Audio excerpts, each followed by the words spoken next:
Bueno, y seguimos con la información. Es tiempo de hacer balances. Yo le agradezco mucho a Sigrid Arts, una gran conocedora de los temas de seguridad, que ha ocupado puestos muy delicados, pero también ha estado en el ámbito de la academia. Que hoy nos acompañe, Sigrid. Un placer estar contigo y tu auditorio. Oye, tenemos como una especie de maldición bíblica con el tema de seguridad. Esta es la leyenda de Sísifo. ¿Cómo la calificarías? Mira, en realidad venimos de un contexto muy complejo porque sí hay que hacernos cargo de que la seguridad se abandonó estrictamente por 6 años. Veníamos con una tendencia delicada. ¿Te puedo preguntar una cosa? ¿No fueron 12? Porque bueno, es que allí iba, a ese punto iba.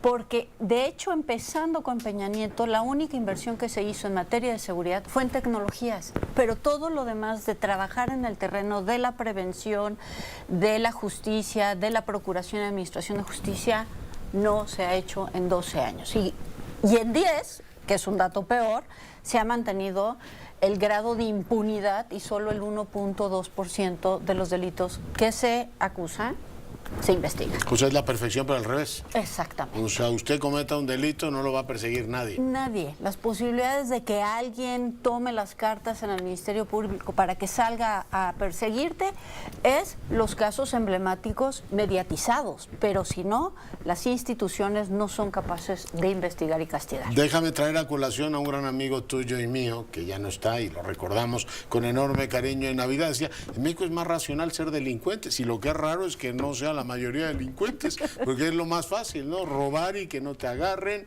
extorsionar y que no te agarren, incluso matar y que no te agarren. Es muy cierto. Desafortunadamente, en el contexto que nos encontramos, es muy desafortunada que esa frase de este mutuo amigo sigue siendo una realidad en el país actualmente.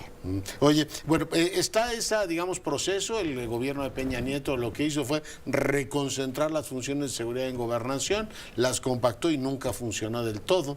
Intentó diluir el concepto de seguridad en un concepto mucho más amplio. Yo creo que seguridad nacional ya le habían puesto que hasta las golondrinas que vuelan son seguridad nacional, todo menos atender el tema que estaba muy caliente después del sexenio de Calderón, de los homicidios y la violencia, Sigrid. No, sin duda el abandono y este reacomodo que hace de mandar la seguridad bajo el manto de gobernación, lo único que abonó fue a politizar brutalmente las tareas de seguridad pública. Entonces dificultó además desde gobernación tratar de trabajar con los gobernadores en atender el fenómeno del homicidio, que dicho sea de paso, quien es la primera autoridad que debe ser responsable de atender ese delito es la autoridad local. Más allá de que sí tenías estas definiciones donde señalaban, bueno, no, pero es que estuvo involucrado el homicidio, entonces es crimen organizado porque había más de 5 muertos, fueron aventados, no fue, digamos, intrafamiliar, o sea, todas esas características, por no decir, ya sabes, estaba envuelto, abandonado a media sierra. Digamos, la realidad es que el homicidio se atiende desde lo local y eso se ha abandonado. Tú eso me lo dijiste a mí hace 15 años. Sí. ¿Qué hacemos? ¿Este país tiene teflón, no aprende, no quiere? ¿Hay algo estructural que explique que años van, años vienen y sigamos teniendo el mismo problema? ¿Sí? Yo creo que hay un problema de narrativa, por una parte, que es que al menos desde la presidencia del presidente Zedillo se ha jalado la responsabilidad de seguridad pública desde la Federación, siendo la estructura más débil y de despliegue para atender el fenómeno de la inseguridad. Y por otra parte, para mí la más emblemática, la gran intriga es por qué como ciudadanos con décadas, digamos 3 al menos, de violencia en ascenso, no castigamos a las autoridades por no entregarnos el servicio más básico en la relación Estado y sociedad, que es la seguridad.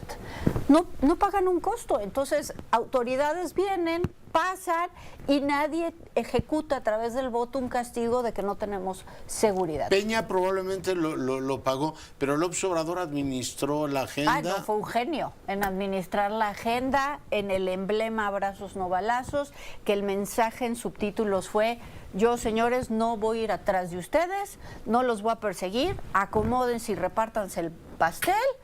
y a menos de que cometan algo que amerite que vaya atrás de ustedes, como por ejemplo el MAR, recordarás que pone un vehículo en la entrada de una refinería en Salamanca con explosivos, acto seguido a los 15 días tenían al señor en la cárcel. O sea, si quería el Estado, iría tras ellos que fueran emblemáticos por actos de terrorismo, delincuencia organizada, o se les hubiera pasado la mano.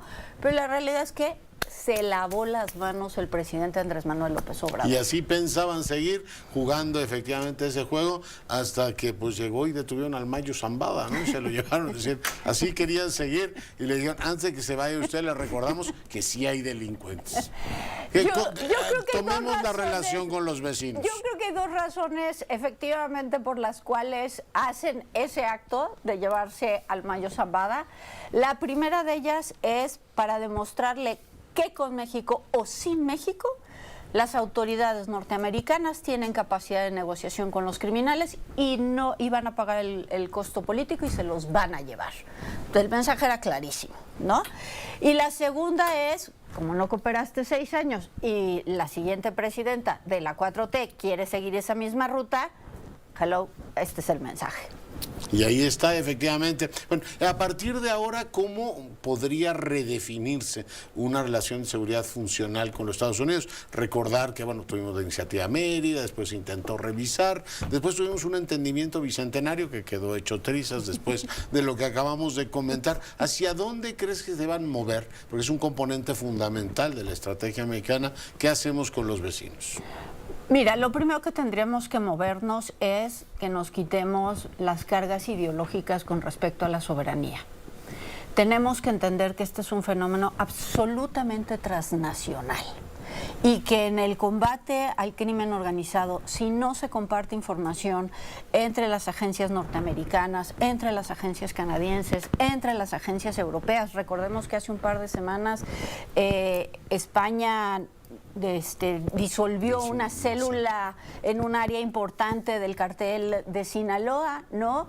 Eso requiere de que nos quitemos estos fantasmas ideológicos de envueltos en la bandera, vamos a defender nuestra soberanía nacional. Porque es un actor, el crimen organizado, que funciona en la esfera subnacional y supranacional, ¿no? Totalmente, transnacional totalmente y subnacional. Entonces, ¿no estaba eso claro, Sigrid? Tú que tienes un estudio completo de esto, desde la declaración Clinton-Cedillo. O sea, cuando ellos dicen, a ver, el problema es global, es inútil que sigamos, como recientemente se dijo, es que los drogadictos tienen ustedes y a nosotros nos dan las armas, que era un lenguaje propio de la época de Díaz Ordaz, ¿no? El trampolín y la alberca, muy conocido. Es decir, no tiene ninguna lógica que sigamos con el santo reproche, culpa tuya, culpa mía. ¿No habíamos madurado ya eso? Igual que el paradigma de la corresponsabilidad, de que esta es una bronca conjunta. Yo creo que sí llegamos a cambiar ese paradigma, y perdón que lo diga, pero el que cambió ese paradigma de esta es una responsabilidad compartida fue el presidente Calderón. En el momento con Mérida, en el momento que pone las bases para Mérida, ¿no? Ese es el punto culminante de decir, esta es una bronca que tenemos que atender los dos de manera coordinada, en confianza, intercambiándonos información. Y pues ya sabemos qué pasó. Los dos últimos gobiernos, por no hablar de Sheinbaum, han sido muy celosos de eso. Peña quería su ventanilla única, aquí solo vienen y hablan con Osorio, lo cual fue un desastre. Y en el caso del López Obrador creo que no hablan con nadie. Aquí ni ventanilla única, o más bien ventanilla cerrada. Ni ventanilla única en la administración del presidente Andrés Manuel López Obrador, sin duda, y eso también acarreó serios problemas porque todo lo que se había construido en intercambiar información de inteligencia para poder hacer acciones, incluso sin la presencia o acompañamiento de las fuerzas del orden estadounidense, desapareció por completo. Lo que se trató de hacer en la administración del presidente Andrés Manuel es que se acercaran las agencias a trabajar en tratar de mejorar las condiciones operativas de estados como Quintana Roo, Aguascalientes, Nuevo León, donde hay una importante inversión norteamericana y evidentemente el gobierno de Estados Unidos tiene un interés legítimo a que haya condiciones de seguridad básicas, ¿no? Pero eso también ha causado preocupación en el círculo federal. Así es. Oye, déjame poner una brevísima pausa, seguimos con la conversación. Encantada. Bueno, y seguimos con esta interesantísima conversación con Sigrid Arts hacia el futuro, hacia dónde se están moviendo las cosas. Hemos tenido ya una reforma del 21 constitucional que le da a la Secretaría de Seguridad nuevamente esta posibilidad de coordinar, bueno, no posibilidad, la facultad de coordinar la estrategia, pero el mando lo tiene de la Guardia Nacional, la defensa. ¿Tú ese esquema cómo lo ves, Sigrid?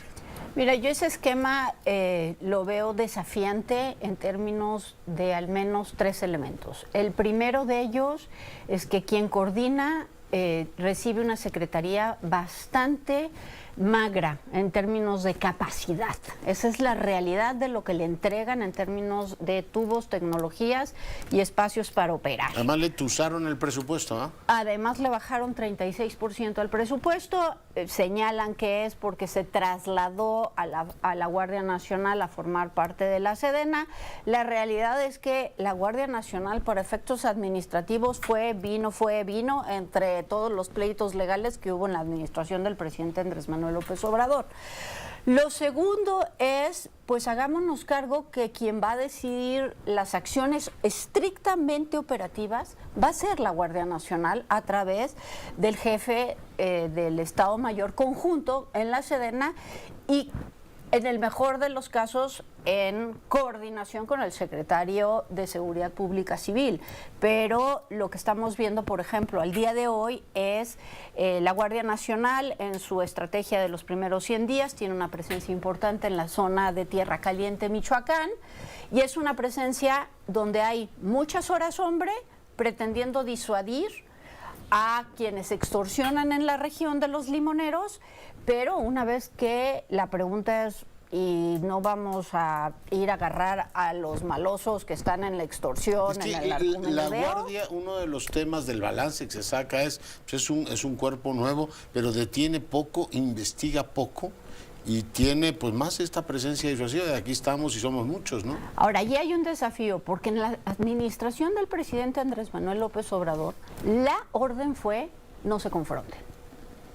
Pero tampoco investiguen, o sea, simplemente disuadan. A ver, pues la pregunta sería si los que están saliendo de la formación para ser guardias nacionales se les están dando las herramientas hoy por hoy para que tengan capacidad de un levantamiento de una zona, de un homicidio, de recoger casquillos.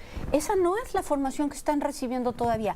Van hacia esa dirección, pero eso nos va a tomar al menos 3 años. Pues, y ojalá funcione bien. Oye, y el resto de los, digamos, elementos que articulan, podría decir el secretario, bueno, descanso en la coordinación con la Guardia, pero descanso también en la coordinación con las entidades federativas, que ha sido un dolor de cabeza enorme, ya lo planteas tú al inicio de tu comentario, es una parte débil, una estructura, además creo yo, lo estamos viendo ahora con las operaciones Enjambres y otras, sumamente penetrada.